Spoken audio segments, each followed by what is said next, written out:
Bom, galera, chegamos aí ao nosso segundo bloco de matérias, segundo bloco de estudo, e a gente já inicia esse bloco falando das cialodenopatias, que são um conjunto de alterações, um conjunto de lesões que vão acometer especificamente glândulas salivares.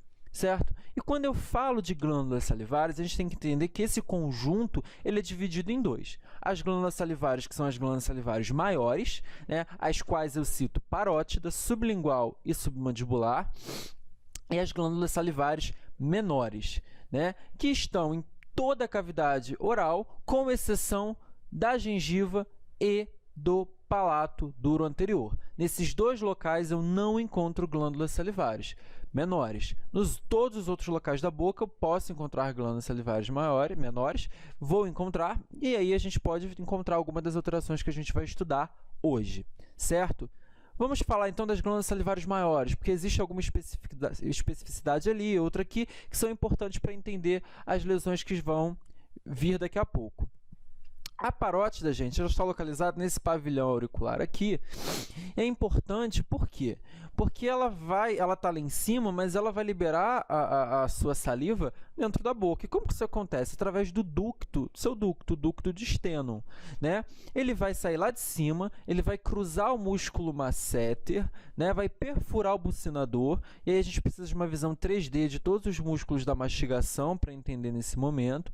E quando ele chega na mucosa jugal, né, na altura da coroa do segundo molar superior, de um lado e de outro, ele perfura e se abre, né? E é ali naquele momento que a gente encontra a embocadura do ducto de Stennum, certo? A parótida é uma glândula que secreta só proteína, portanto, a gente só tem na glândula parótida ácidos serosos. Então, a gente costuma falar que a parótida é totalmente serosa, secreção totalmente serosa. Isso é uma peculiaridade importante, certo?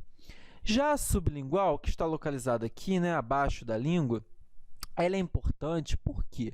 Né?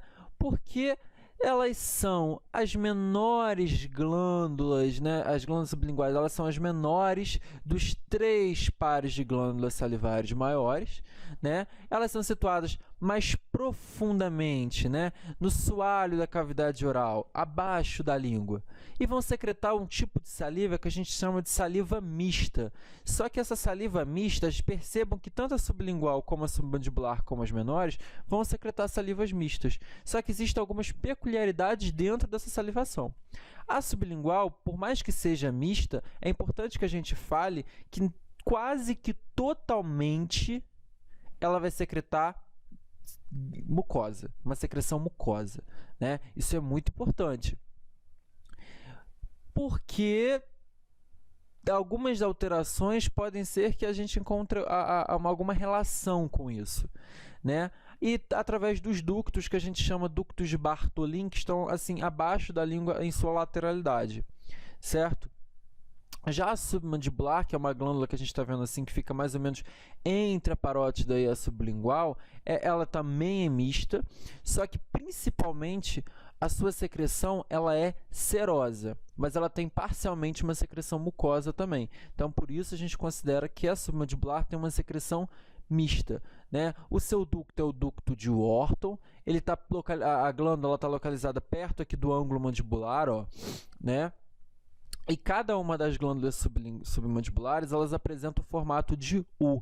Esse ducto de Wharton ele vai se abrir na cavidade oral através de alguns orifícios perto das papilas, né, que são localizadas ao lado do freio lingual, né, na carúncula sublingual. É uma glândula, então, como eu disse, que só vai ter, na grande predominância dela, uma saliva predominantemente serosa, porque ela secreta muita proteína, mas ela, por secretar mucina também, ela é considerada uma glândula mista. Então, a gente costuma falar que é uma glândula principalmente serosa e parcialmente mucosa. Então, percebam, gente, a parótida que está lá em cima, ela é serosa. A sublingual e as glândulas salivares menores, elas são mistas, todas as outras são mistas, mas por estarem dentro da boca, acabam tendo uma secreção mais mucosa, certo? E a submandibular, por estar mais lá embaixo, é um jeito mais fácil de entender, até de decorar isso. ela vai estar, por mais que seja mista, ela vai ser principalmente serosa, tá? Então, os extremos são mais serosos, e detalhe para a parótida que é totalmente serosa, e dentro da cavidade oral, mais mucosas, certo? Vamos agora um pouco de anatomia glandular. O que acontece na anatomia glandular? Né? Eu tenho ácinos, né? Ácinos, o que são ácinos? São essas estruturas aqui, né? Esses ácinos é que vão produzir a minha saliva. Isso é importante saber. Já as células mioepiteliais, né?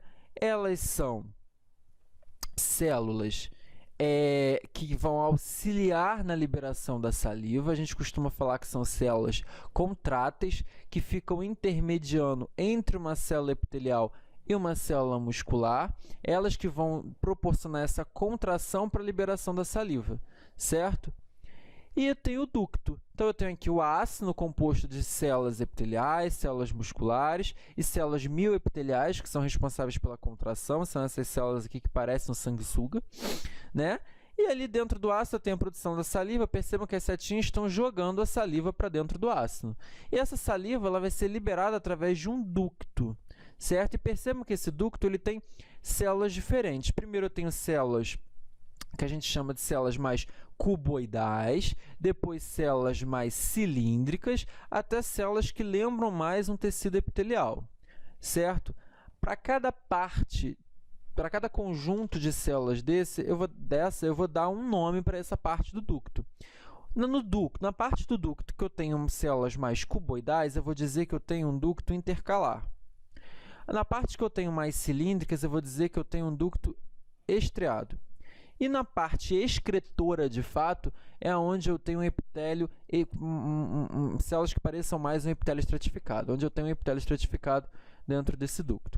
Então, o ducto é importante saber que eu tenho a parte final, a parte excretora, que é de epitélio estratificado. Eu tenho a parte intermediária, que é a parte estriada, né? A parte que eu tenho células cilíndricas, e eu tenho a parte inicial, que é a intercala o ácido e o ducto com células cuboidais. Tá? Isso é importante, principalmente em algumas alterações que a gente vai estudar depois, ou não nesse momento, mas para quem fosse aprofundar, certo? Sabendo disso, vamos de fato para as lesões. Primeiro, eu tenho lesões não neoplásicas e tenho lesões neoplásicas. Hoje a gente vai estudar as lesões não neoplásicas. As lesões neoplásicas, as quais principalmente eu tenho o adenoma pleomórfico e o carcinoma mucoepidermoide, esse semestre vocês não vão estudar com tantos detalhes. Vocês vão estudar isso com mais detalhes na estomatologia, no próximo período. Aqui o adenoma pleomórfico, ele é uma lesão neoplásica benigna, é isso que vocês precisam saber, e o carcinoma mucoepidermoide é a lesão neoplásica maligna mais comum para glândulas salivares, certo? Das lesões não neoplásicas, a gente tem o fenômeno de extravasamento de muco, o cisto de retenção de muco, vocês vão ver que é praticamente a mesma coisa, existe só uma peculiaridade microscópica, a gente vai estudar essas alterações, a cialoadenite, a cialolitíase e a síndrome de Sjögren, que é bastante conhecida de todo mundo, e a gente estuda nessa videoaula, certo? Gente, da onde surgiu o mucocele, se eu não citei lá no começo da aula aqui, né? A mucocele ela não está listada aqui. A mucocele, né, ou mucocele, ele está relacionado às duas primeiras lesões que eu citei. O fenômeno de extravasamento de muco e o cisto de retenção de muco. Por quê? Porque mucocele é um termo clínico, né? E ele vai incluir tanto o fenômeno de extravasamento de muco, quanto o fenômeno, também chamado de cisto, de retenção de muco, né? Acontece que a patogênese deles e a microscopia são diferentes. Por isso que eles são considerados separadamente. Por mais que clinicamente ambos sejam chamados de mucocele, microscopicamente existem peculiaridades, na patogênese existem peculiaridades e por isso eles são considerados como entidades diferentes, certo? Clinicamente, o mucocele ele vai se apresentar como mucocele ou como rânula, que é essa segunda imagem. A rânula ela é um termo clínico que vai incluir também tanto o fenômeno de extravasamento de muco como o cisto de retenção de muco, mas acontece que a rânula ela é uma mucocele diferente, por isso é chamada de rânula, porque quando ela acontece lateralmente à linha média, tá lateralmente à linha média, em assoalho de boca, mostrando uma cor levemente azulada, que se compara ao ventre translúcido de uma rã, a gente diz que eu estou diante de uma lesão chamada de rânula. É quando eu tenho mucoceles localizados lateralmente em linha média, em assoalho de boca, com essa coloração um pouco translúcida. Por isso o nome rânula, tá? Vem aí desse ventre translúcido de rã. Certo? Isso é mais uma peculiaridade clínica que vocês vão estudar lá na estomatologia. Aqui é importante saber que tanto a rânula quanto o mucocele, eles são, microscopicamente, alterações, né, que vão ou se apresentar como cisto de retenção ou fenômeno de extravasamento. E aí a gente vai estudar o que são esses palavrões que eu estou falando. Né? Vamos primeiro para o fenômeno de extravasamento de muco. O que eu tenho no fenômeno de extravasamento de muco? Percebam que lá no ducto estriado houve um rompimento de um dos lados. O ducto está rompido. E aí o que acontece? Como que eu rompo um ducto? Gente, o fenômeno de extravasamento de muco ele vai acontecer, a etiologia dele é essa. Ele é causado pela ruptura de um ducto de uma glândula, principalmente glândulas salivares menores, né? Geralmente por um trauma mecânico, certo? Geralmente por um trauma mecânico, como mordidas. Mordi o lábio, sem querer. Nossa, posso ali romper esse ducto. Aqui foi basicamente o ducto estriado por escolha minha, mas poderia ser outra parte do ducto. Rompeu. O que acontece nesse momento? Está secretando saliva. Só que a saliva ela começa a sair pelo ducto, só que em determinado momento ela encontra essa perfuração. E aí ela vaza ali. A saliva ela sai. E quando a secreção salivar ela passa a ser despejada, ela vai despejar onde? No tecido conjuntivo. E quando ela é despejada diretamente no tecido conjuntivo, o que acontece? Eu induzo uma resposta inflamatória aguda, certo? Com neutrófilos, linfócitos e principalmente macrófagos, né? Ela começa a ser aguda, depois ela acaba virando crônica. E aí esse muco extravasado, ele fica envolvido por um tecido de granulação, que está acontecendo nesse momento. E aí, por ele ter envolvido por um tecido de granulação, tem o tecido conjuntivo em volta ali, que acaba configurando mais ou menos uma cápsula, a gente pode conferir que o fenômeno de extravasamento de muco ele passa a ser um pseudocisto, um falso cisto. Por que ele não é considerado um cisto de extravasamento? Porque não há epitélio revestindo essa alteração no tecido conjuntivo. Não há um epitélio ali. Então, por isso, a gente não pode chamar de cisto. É só um fenômeno de extravasamento de muco. Houve o rompimento desse ducto, a secreção salivar passou por ali, extravasou no tecido conjuntivo, esse muco, né, ele extravasou no tecido conjuntivo, houve uma resposta inflamatória, composição de um tecido de granulação, formação, então, de um fenômeno de extravasamento de muco. Então, na lâmina, vocês vão ver que é exatamente isso que eu vou ver. Um tecido de granulação tentando conter essa mucina extravasada, esse muco extravasado no tecido conjuntivo, certo? Então, o fenômeno de extravasamento, o próprio nome já diz, extravasou mucina no tecido conjuntivo por causa de um rompimento. Não tem o que complicar. Já o fenômeno de retenção de muco, a palavra é retenção, eu tenho uma retenção desse muco. E ele é considerado um cisto por quê? Porque o fenômeno de retenção de muco, apesar de clinicamente também ser a mesma coisa, ser um mucocele, ele é considerado um cisto porque eu tenho revestimento dessa alteração por epitélio. Mas que epitélio é esse? O próprio epitélio do ducto, gente. Isso que é importante vocês saberem. Por quê? Em algum momento, aqui na frente, ó, que eu não estou vendo, houve uma obstrução do ducto. Seja por bactéria, seja por causa de uma formação de alguma coisa ali, que vocês vão estar lá na frente, que impediu a saliva de escoar normalmente. Houve uma obstrução do fluxo salivar, né? Ou uma paralisação desse fluxo. E os ácidos continuaram produzindo saliva. Chega um determinado momento que acontece o que, gente? Produzir saliva, não está passando saliva aqui, a saliva começa a se acumular. Começa a se acumular, começa a se acumular, vai induzir a formação de um cisto, porque ali, naquele momento, vai haver uma dilatação desse ducto, né? E aí, então, esse ducto vai acabar formando um cisto. Esse cisto nada mais é do que houve um acúmulo de muco aqui, porque não está passando, e por esse acúmulo ser revestido por células do próprio ducto, as células epiteliais, lembra que a parte de escritura é a parte de epitélio estratificado, eu tenho a conformação de um cisto. Então, quando vocês verem a lâmina, vocês vão ver a mucina retida e em volta dela um cisto, um epitélio. Que epitélio é esse? O próprio epitélio, porque vocês têm que imaginar que essa mucina está dentro de um ducto ali aprisionada. A diferença é essa. Um extravasou para o tecido conjuntivo, o outro ficou retido ali dentro. E por estar retido, ele está dentro de um epitélio, de células epiteliais. Por isso, ele é considerado um cisto, certo?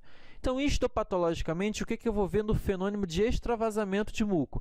Rompeu o ducto, extravasou para o tecido conjuntivo. Eu vou ter mucina, muco, saliva extravasada no tecido conjuntivo e circundada por um tecido de granulação que é reacional. Óbvio, houve uma reação do organismo, uma resposta inflamatória do organismo. Tecido de granulação não é vasos neoformados, não são células inflamatórias? Então, é exatamente essa resposta reacional que eu vou ter. Mais células inflamatórias vão chegar por esses vasos para tentar conter aquele fenômeno que está acontecendo, que não tinha que estar saliva no meu tecido conjuntivo.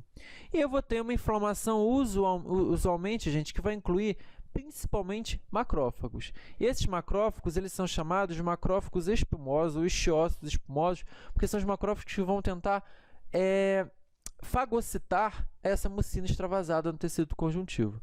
Por isso, a gente, quando olha que eles estão espumosos, né? Porque eles estão fagocitando a mucina. Olha como que eu tenho o fenômeno de extravasamento de muco, gente. Eu tenho um tecido conjuntivo.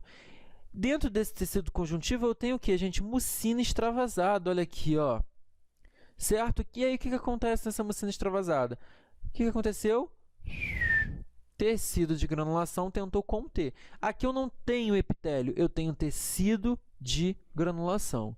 Se a gente aproximar isso aqui, olha o que a gente vai ver, pegando um pouquinho dessa área, a gente está vendo um tecido de granulação aqui, composto pelas suas células inflamatórias, pelos seus vasos neoformados. E aqui, gente, o que eu tenho? Mucina, e dentro dessa mucina, vários macrófagos espumosos, olha aqui, tentando fagocitar essa mucina, certo? É o que eu chamo de macrófagos espumosos. Entenderam essa parte? Vamos agora para o fenômeno de retenção de muco. O muco ele está retido, ele não extravasou. Se ele está retido, ele está dentro da estrutura glandular, do sistema glandular. Ele é considerado um cisto de retenção de muco, nomenclaturas sinônimas aí, certo? O que eu tenho? Eu vou ter uma mucina que está circundada por um epitélio ductal. Esse epitélio ductal, gente, ele não pode ser de três tipos, ou por célula ductal, ou por célula cuboidal, que é o epitélio intercalar, que é o ducto intercalar, ou por células cilíndricas, que é o ducto estriado, ou por células que lembram o epitélio estratificado. Por isso ele é chamado de excretor. Então, a gente vai ver a mesma coisa aqui. Ou se a minha mucina ficou retida no meu ducto intercalar, eu vou ter um epitélio ductal cuboidal. Se a minha mucina ficou retida no meu ducto estriado, eu vou ter o quê? Esse epitélio, o epitélio colunar, certo? E se eu vou colunar ou cilíndrico? E se eu vou ter essa mucina extravasada, mas no meu ducto excretor, eu vou ter um epitélio estratificado pavimentoso, revestindo esse cisto. É entender ao invés de decorar, certo? E uma reação inflamatória leve. Óbvio, não tem uma reação inflamatória tão grande como eu tenho no fenômeno de extravasamento. Por quê? Porque não é tão anormal assim. Eu ter, claro, é anormal porque o ducto dilatou e tal, mas não tem, imaginem que eu não tenho, por exemplo, mucina dentro do tecido conjuntivo, que não é para ter. Certo? Mas eu tenho uma reação inflamatória leve porque é uma alteração e toda alteração vai gerar uma resposta. Certo? O fenômeno de retenção, eu vou ter essa configuração aqui. Eu vou ter o epitélio e aqui eu tenho o ducto. Só que dentro desse ducto houve o acúmulo, certo? por haver o acúmulo, eu acabo tendo uma dilatação desse ducto, certo? Se eu puxar uma setinha aqui ampliando, eu vou ter o que, gente? Ó, tecido conjuntivo, que acaba configurando uma cápsula, né? E aqui, ó, o epitélio, certo? E é isso que eu preciso que vocês vejam. Nada mais é do que a retenção do muco dentro do próprio ducto. Esse é um ducto gigante, porque ele está dilatado, certo?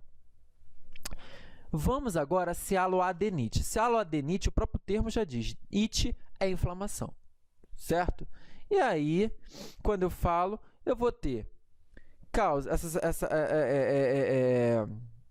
essa inflamação ela pode ser por causas infecciosas ou por causas não infecciosas. Assim, simplificando o pensamento de vocês, infeccioso ou vai ser por causa de vírus ou vai ser por causa de bactéria. Vírus, principalmente o vírus da cachumba. E bacteriana, ou essas bactérias elas estão obstruindo o meu ducto ou elas estão diminuindo o fluxo salivar. Certo? Obstrução do ducto a ponto de não passar saliva nenhuma e a diminuição do ducto a ponto de diminuir esse fluxo salivar. Então, a gente já sabe que a própria bactéria pode causar o que a gente chama de cisto de retenção de muco, né? Esse cisto de retenção de muco ele pode gerar o quê? Uma cialoadenite. É pensando, é jogando as informações que vocês estão absorvendo para entender a matéria e não só decorar. E as causas não infecciosas? Sjögren, que a gente vai estudar daqui a pouco, e radioterapia. Então, esse conjunto de fatores, esses conjuntos de causas, eles podem gerar uma cialoadenite, certo? Microscopicamente, eu vou ver isso daqui, gente. Essa lâmina super bonita, cheia de ácidos, e eu vou encontrar o quê? Nada mais do que um acúmulo de células inflamatórias nesse parênquima glandular. Certo? É isso que eu vou encontrar. Tenho aqui o parênquima glandular e vou encontrar células inflamatórias. Olha quanta célula tem aqui acumulada.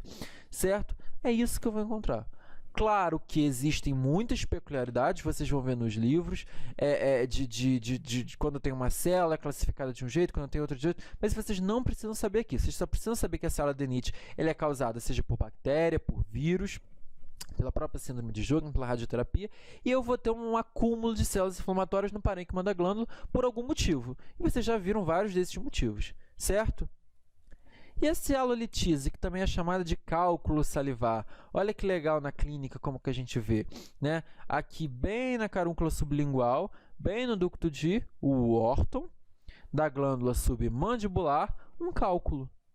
O que pode gerar esse cálculo? Como é esse cálculo? O que a gente precisa saber, né? O cálculo salivar, ele acomete principalmente a glândula submandibular, ducto de Wharton, já até coloquei aqui para exemplificar para vocês, mas existe uma peculiaridade. Por que o ducto de Wharton, de todos os ductos que a gente estudou, seja ducto de Steno ou os ductos de Bartholin, por que ele é mais acometido, segundo a estatística, pelo cálculo salivar? Primeiro, gente, lembrem que a submandibular, ela está lá no ângulo e o ducto dela tem que subir para desembocar lá na boca, lá na carúncula sublingual, aqui. Então, esse trajeto do ducto é um trajeto super longo, ele é totalmente tortuoso, ascendente, contra a gravidade, certo? E lembra que a submandibular ela tem uma secreção mista? Por mais que ela seja mais serosa, né, ela acaba tendo uma parte dela mucosa, mais espessa, uma saliva mais espessa. E é por isso que, então, juntando todos esses motivos, a submandibular ela acaba sendo mais acometida, porque ela proporciona mais esse trajeto, essa secreção, o acúmulo de debris que a gente vai ver aqui, que pode ser calcificado e formar o cálculo salivar. Causa incerta. Sim, a causa do cálculo salivar ele é muito incerto, é desconhecido, existem vários estudos, mas a gente sabe que existe, né, o próprio livro de Neville fala, né, que o cialolite, por mais que tenha uma causa incerta, a sua formação ela pode ser causada por uma cialoadenite crônica. Né? Ou seja, houve uma cialoadenite, houve um acúmulo de células inflamatórias, isso se cronificou, né? E acabou, por essa obstrução parcial, formando, né, nesse ninho de debris na luz do ducto, a deposição de sais de cálcio. Então, vocês vão ver que existe um ninho de debris, né? Ninho de debris, o que seria um debris? restos de bactéria, restos de células epiteliais do ducto, corpos estranhos, muco espesso. Isso a gente vai ter ao longo do ducto, certo? Só que por como obstruiu, a saliva ficou ali acumulada, o que acontece? Houve uma deposição de sais de cálcios ao redor desse acúmulo de debris, desse ninho de debris, e isso formou o que a gente chama de cálculo salivar, certo? Isso pode ter causado uma célula-adenite ou essa própria célula-adenite causou isso, certo? Então, tem um sistema ductal salivar, eu tenho esses ninhos de debris e houve deposição de sais de cálcio. Só que, gente, percebam aqui, deposição de sais de cálcio. Será que o celulito, né, que é esse cálculo salivar, a celulitise, tem alguma relação com algum transtorno sistêmico do próprio cálcio? Não. Né? O desenvolvimento não está relacionado a nenhum transtorno sistêmico do cálcio ou do metabolismo do fósforo. Aqui é mais por um acúmulo do próprio cálcio que está presente na saliva, certo? A histopatologia da celulitise é basicamente isso. Eu vou ver o próprio celulito. E aí eu vou ter várias laminações concêntricas, ou seja, várias formações concêntricas formando mais ou menos círculos que podem circundar o ninho amorfo de debris, né? Porque está calcificando aquele ninho. E caso o ducto associado ele também seja removido lá na biópsia, a gente vai ver que esse ducto ele tá apresentando uma metaplasia. O que seria metaplasia? Vamos lembrar lá da patologia geral. Uma alteração, né, em que a célula epitelial ela é substituída por outro tipo de célula. Né? É uma tentativa do organismo de pegar aquele tipo celular, que não necessariamente precisa ser uma célula epitelial, mas aqui no caso é uma célula epitelial, por outro tipo celular que seja capaz de suportar aquilo que está acontecendo naquele momento. Então, aquele tipo, as células que estão no ducto, elas não estão capazes de suportar o cálculo salivar, por isso é uma metaplasia, certo? É isso que eu estou vendo aqui. Percebam que o ducto ele veio e eu tenho uma metaplasia aqui, né? Essas células mudaram e dentro desse ducto eu tenho, circundando o ninho amorfo de debris, calcificação concêntrica. Percebam que é uma calcificação bem em forma, olha aqui, ó, formando como se fossem círculos, né? Que são os próprios celulitos, certo? Vamos para a síndrome de Sjögren. A síndrome de Sjögren, gente, vocês vão estudar com muitos detalhes na estomatologia. Aqui é para introduzir o assunto, aqui é para falar dos aspectos microscópicos. Por quê? Porque um dos fatores, das possibilidades diagnósticas do Sjögren é a biópsia. E a biópsia a gente precisa saber como que é. Mas não é a biópsia que vai configurar que o paciente tenha síndrome de Sjögren. Ela só é mais um recurso diagnóstico para que o diagnóstico seja fechado. Então, a gente precisa saber para ajudar, no caso, dar o diagnóstico desse paciente. A síndrome de Sjögren é uma desordem, né, autoimune, crônica, de causa incerta, causa desconhecida. Existem até algumas evidências que haja influência genética, mas ainda é uma causa incerta e desconhecida. A síndrome de Sjögren ela vai envolver glândulas salivares, por isso a gente estuda aqui, mas ela envolve também glândulas lacrimais. Como, gente? Em algum momento a gente tem uma diminuição, né, do fluxo salivar. Então, o paciente acaba relatando para a gente uma boca seca, o que configura uma xerostomia, ou os olhos secos, o que configura uma xeroftalmia. Por algum motivo, a saliva não está chegando como deveria chegar. Quando eu tenho esse sintoma, né, de boca seca e de olho seco, a gente diz que há uma síndrome SICA, que nada mais é do que xerostomia, xeroftalmia, boca seca, olhos secos, certo? E aí, quando eu tenho só a síndrome de SICA, o paciente só apresenta a síndrome de SICA, e for confirmado a síndrome de Sjögren, eu vou dizer que ele tem uma síndrome de Sjögren primária. Se for confirmado que o paciente tem a síndrome de Sjögren, ele apresentar a síndrome de SICA, mas qualquer outra desordem autoimune, principalmente artrite reumatoide e lúpus eritematoso sistêmico, a gente diz que ele já tem uma síndrome de Sjögren secundária. Síndrome de Sjögren e histopatologia. A histopatologia da síndrome de Sjögren, gente, em pacientes que vão ter, a gente vai ter uma célula-adenite linfocítica focal, que seria o quê? Uma inflamação da glândula por linfócitos por foco. É isso, traduzindo literalmente, ou seja, uma infiltração linfocítica das glândulas salivares, só que essa infiltração linfocítica acaba causando uma destruição das unidades acinárias, certo? O que é importante saber? Isso é o achado microscópico básico da síndrome de Sjögren. Vai ter uma célula de nicho linfocítico focal. Mas como que eu tenho, como que eu configuro uma célula de nicho linfocítico focal? É uma infiltração linfocítica por foco. Como que eu configuro um foco? Para eu dizer que tem um foco inflamatório, eu preciso ter pelo menos ou mais de 50 células, ou seja, de 50 linfócitos por 4 milímetros quadrados de tecido glandular. Tenho 4 milímetros de tecido glandular, apresentei pelo menos 50 linfócitos, um foco. E aí, quanto maior o número de focos, maior a associação com o diagnóstico de síndrome de Sjögren. Se o paciente tiver, por exemplo, 10 focos, provavelmente esse paciente realmente deve ter síndrome de Sjögren. Se ele tiver é um foco de inflamação, não é configurado uma célula de nicho linfocítica focal. Talvez até seja por ter um foco, mas precisa ter pelo menos mais de um foco inflamatório para eu configurar uma associação de fato com a síndrome de Sjögren, certo? Então, é isso que eu estou vendo aqui na lâmina. Eu vou ter vários ácidos, certo? E o que eu estou encontrando? Áreas em que eu tenho, pelo menos, aqui esses quadradinhos estão sendo ampliados, 50 linfócitos, pelo menos 50 linfócitos, pelo menos 50 linfócitos, pelo menos 50 linfócitos. E eu tenho nessas áreas destruição acinar. Isso já vai me configurar o que eu chamo de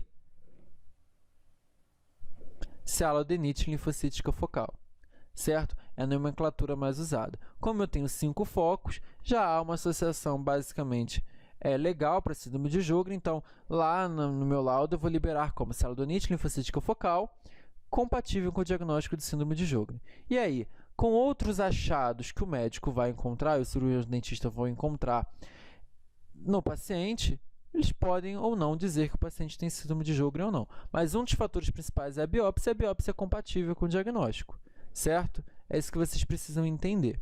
Quanto maior o número de focos, maior a correlação, certo? Mas apresenta o achado microscópio é a célula do nicho linfocítica focal.